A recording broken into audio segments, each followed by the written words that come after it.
What's going on, everybody? It's your boy C-Zar, and we are talking about TAO today. TAO, Bittensor. Hit that like button, subscribe. Thank you all for being here. It's the 26th day of March, and I'm sure at this point, all the people who are like me, who are saying that we are near the top or maybe even at the top, they're probably celebrating and being like, I told you so, but probably a little bit preemptively. I'm in a bit of a weird situation here where I'm probably going to get hate from the people who think we're doing this and hate from the people who think we're doing this because I'm not in either camp. I do think that we're about to move up a little bit more.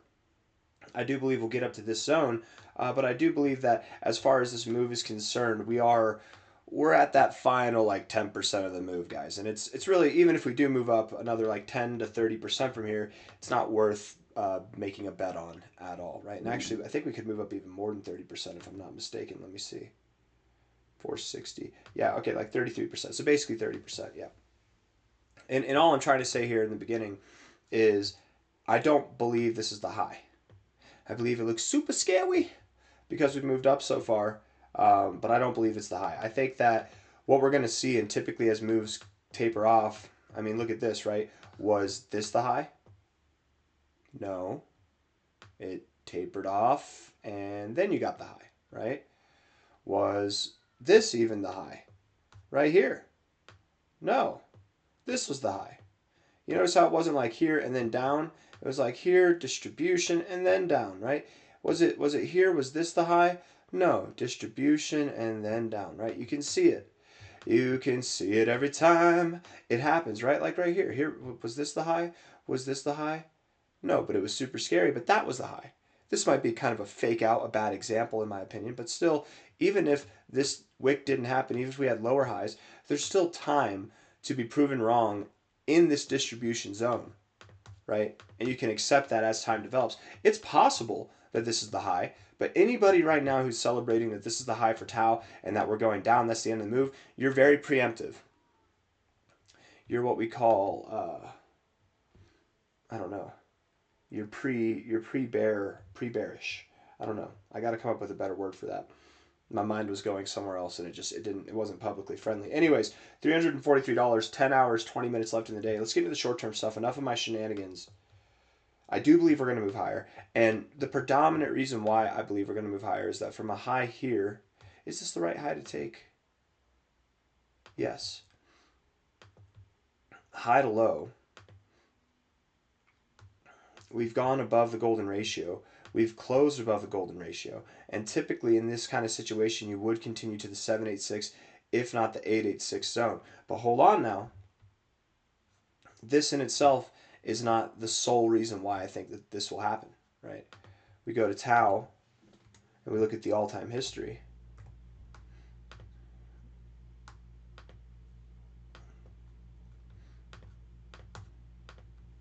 Even here, even down here, right, from a high to a low, where did you stop? It was above the 786. It was like basically right at the 786. From a high to a low here, where did you stop whenever you came up? It was above the 886. The first time was like the 786, 886 area, but you even went higher than that. Deep extension, or retracement, sorry, not extension. High to low here.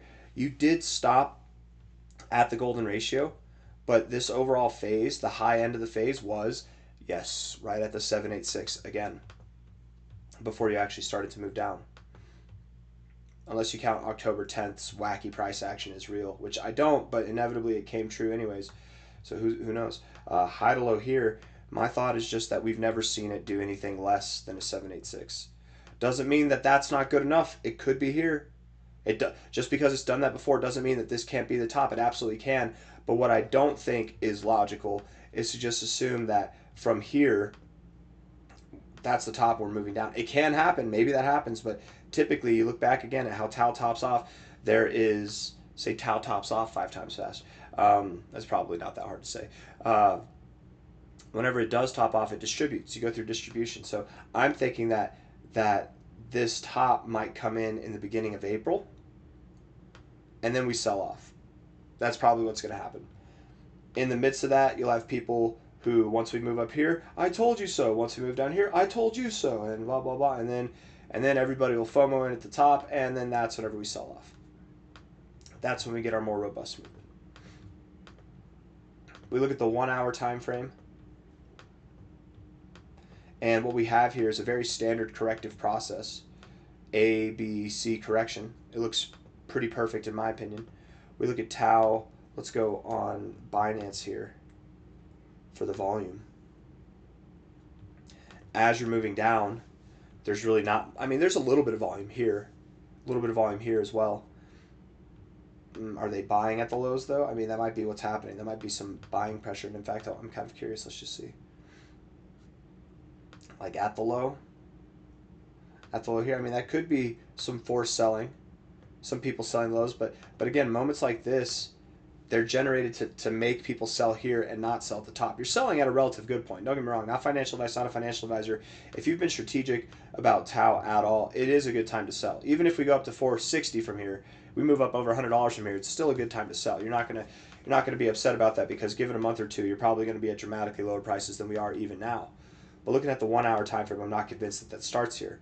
The RSI is actually very robust, very bullish over here, not getting oversold. That's a good thing. Barely getting oversold, getting overbought consistently and not getting oversold. That's a good thing, guys. Right? We did the same thing here. Everybody thought the move was over, but nope, we kept moving. Stochastics are pointed up. That's a good thing. Bullish divergence on the MACD, higher lows in the histogram, lower lows in the price. That's a good thing.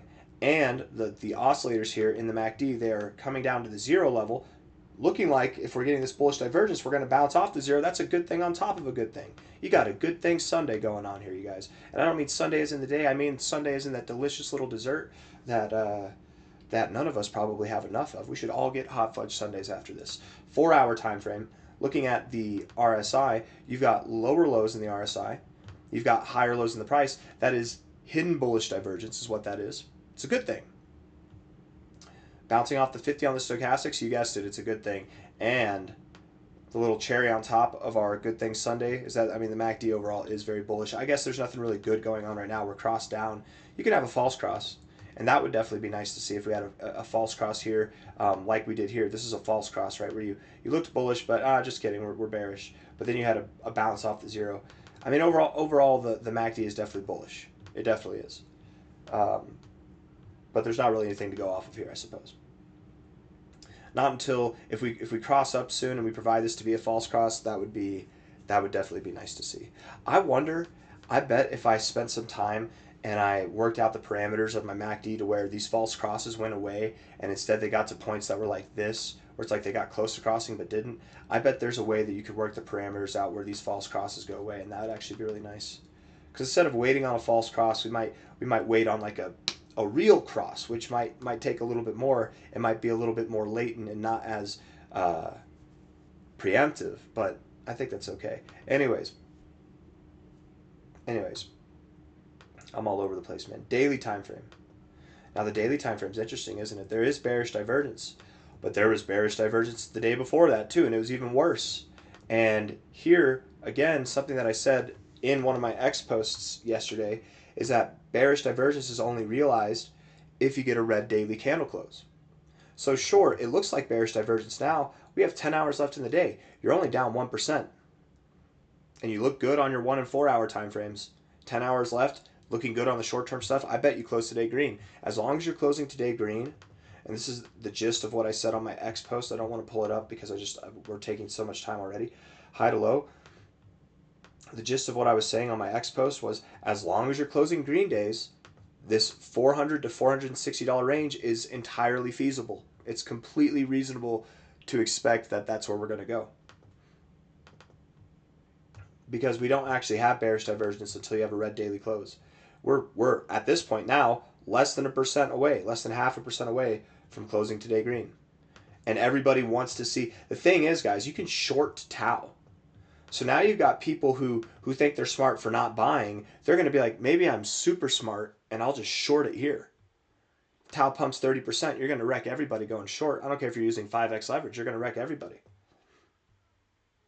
And then you're wrecking people on the way up. People FOMO, they capitulate. You wreck people on the way down. It's literally like we've seen this happen time and time again throughout this entire market dynamic. I do think, though, looking at this, I mean, thinking in the terms of the future, okay, you do have higher lows, okay? You do have higher highs. The RSI only goes so far. You can't break through 100. You just can't. It's impossible unless the RSI is broken. So could you see a higher high here? Sure. You likely don't see a higher high next time. Likely not. It's incredibly difficult to get above the 90. It's increasingly difficult every increment that you get closer to 100. Likely what's going to happen is we do get a lower high here at some point. Likely, in my opinion, what's going to happen is we're going to see a day where the price pumps up so much that it gets up to these levels, and it's going to look like the RSI doesn't have a lower high, but it has a higher high. And then by the end of the day, the price will come down. It'll leave a big wick in the candle, and what looks like a higher high will actually inevitably close at a lower high, or a double top will be at the top end of this overall trend. Uptrends in the RSI typically end in the oversold zone, and what better way to end it than with a double top or bearish divergence or even a slightly higher high, whatever. And then all it's left to do there is break out of your trend, establish a new trend, a downward sloping trend, and then maybe cry for about a month or two if you bought the top. Dangerous idea here to go short, but I think in about another $100 or so, it won't be so dangerous. It's always dangerous though. Not financial advice, not a financial advisor. Maybe don't do it. Stochastics don't look good. Sorry, they don't look bad. They don't look bad. They do look good. They're overbought. They're very hot. They look nice. They do look good. Sorry, they do look good. They don't look bad. That's what I was trying to say.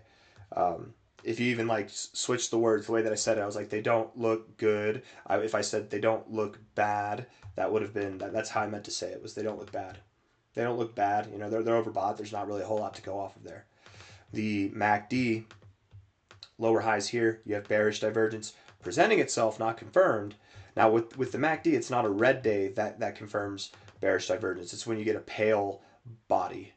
So right now they're all deep colored. They're not pale, right? It's the deep green, not the pale green, or the dark green, whatever you want to call it. Whenever it turns pale, that's when you get the bearish divergence confirmed, which doesn't necessarily mean you have a red day, right? We have a red day right now technically, and that's still deep green. But bearish divergence presenting itself on multiple daily time frame indicators. We're at the end of our ropes. I don't care if we got another 30%. I'm not touching it. I'm not touching it. Why am I not touching it? Somebody asked me a question like, but you say that you like to make short-term trades. If you think it's going to go up another, I mean, I would think it goes up anywhere from 16 to about 33%.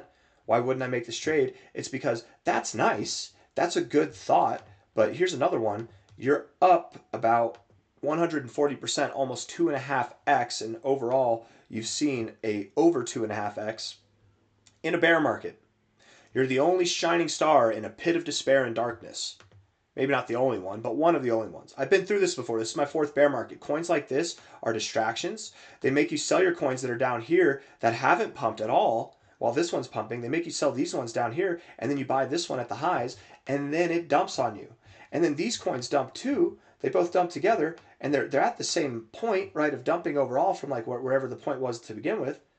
But because you bought up here, you're experiencing much more pain than the average person. So I think it's completely appropriate to stay away from here, especially if in a month, you know, a lot of you who would buy here are expecting that this thing is going to go to 1,000, it's going to go to 3,000. You're not in it for the short term, right? So if you're in it for the long term, you're going to get boned.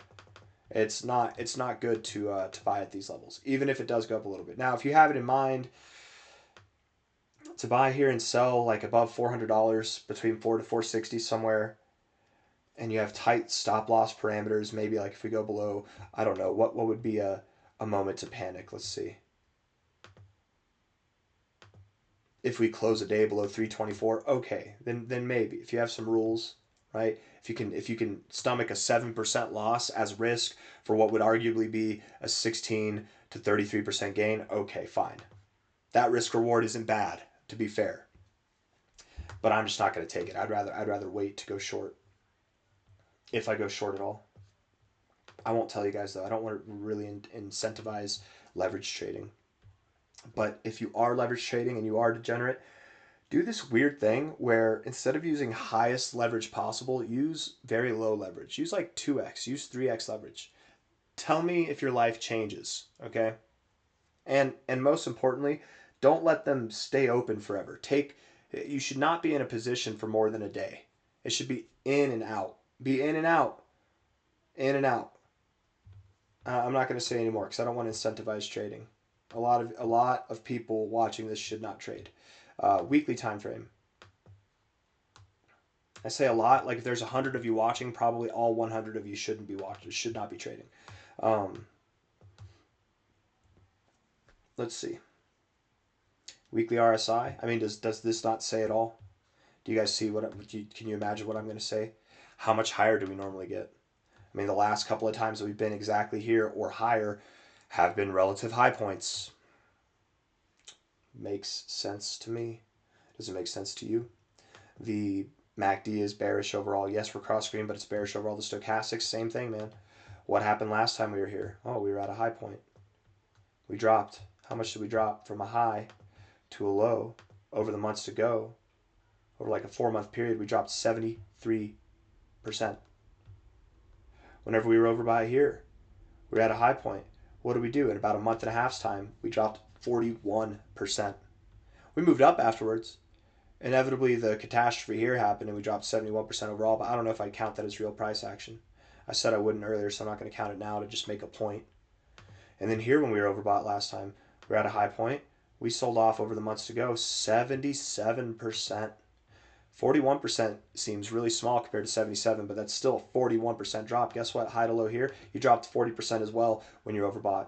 So whether it's the cute little 40% dump or a 70% dump, yeah, there's some big stuff coming, and it'll probably happen in the month of April. We're probably going to find our high either within the rest of the month here in March or likely in that first week of April. It'll be between 400 and 460. And then likely by the end of April, we will see a 40% drop or more. And likely that larger drop will happen over the months to go. It's not just going to be a straight shot down, but it will be tedious. Hit that like button, subscribe. Thank you all for being here. I'm probably going to get hated on for this video because I'm saying two things. I'm saying the same things that all the people who are calling the top are saying, right? It's going to dump, but I'm also saying the same thing that all the bulltards are saying is that it's going to pump, but I'm not on the extremes of either of those ends. I feel like it's very rational thought logic. I don't know. Hit that like button, subscribe. Thank you all for being here. I'll see you on the other side. Thank you. Take care. Bye-bye.